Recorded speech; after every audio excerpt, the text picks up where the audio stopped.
Hey Snapchat, today I'm going to talk about the 800-pound gorilla in the room in online video. Please remember, if you haven't seen parts 1 or parts 2, you can find both on snapstorms.com.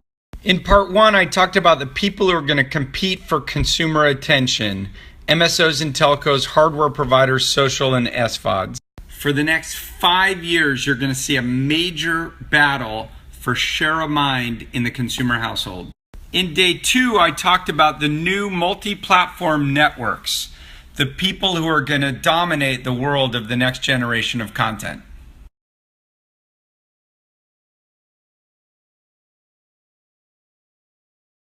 I believe the biggest potential disruptor in the video industry is still Amazon. Just like YouTube, they have the tech stack for short form. Think about what YouTube actually provides you: storage, content distribution network, streaming, advertisement, and audience. Amazon has AWS. They have their own CDN network. They can already do streaming. They're already a huge advertising company. Think how many eyeballs Amazon is already capable of driving. The one thing they haven't invested in yet is creators and tech. I always tell startups 2 things. Number 1, you need to fish in the pond where all the fish are. So that's focusing on the big players like a YouTube or like the Apple ecosystem. But number 2, you have to make some bets in early platforms for places that are ultimately going to become big. Here's why.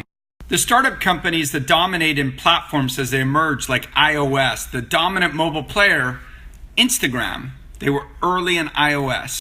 In Facebook, Zynga was really early, and Zynga went like this and became an IPO-able business on the back of being early on Facebook.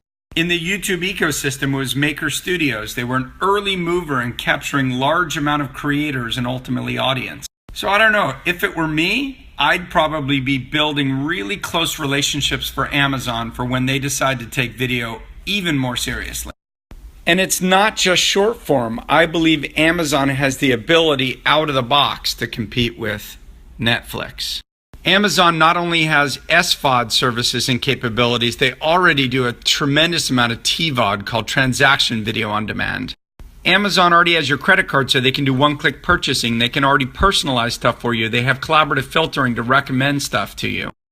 Amazon already has invested in original content, so Amazon already has something to bring to the table. So Amazon has the infrastructure to give a run at short-form content. They have the infrastructure to give a run at long-form content. But that's not all. In the battle, using hardware and systems to control the end user, Amazon is a major player.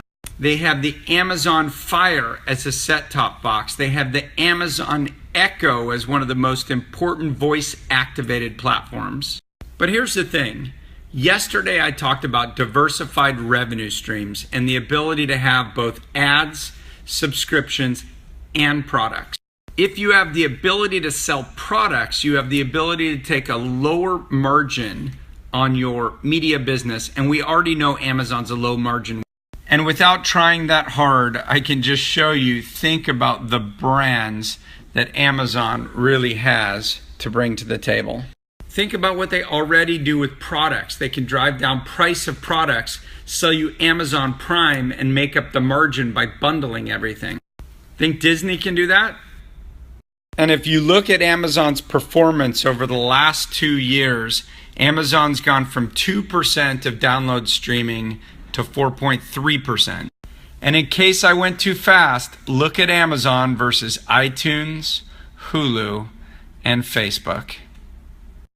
So who's ultimately going to win the battle over the next few years? The main thing I would tell you is don't count anyone out. Don't discount the incumbents like Comcast, like Verizon. They have huge balance sheets, a lot of products they can bundle, and a core business to protect. Don't count out the SVODs because they have intelligence and recurring billing streams.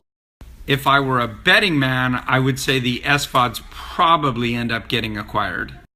Never count out the internet companies. Don't count out YouTube. Don't count out Facebook. Don't even count out Snapchat. I know you may want to discount the CE, consumer electronic manufacturers like Samsung, but here's the thing. Don't forget that essentially Apple was a CE manufacturer until 2007 when they crushed it in mobile. And finally, my biggest advice, never bet against Amazon.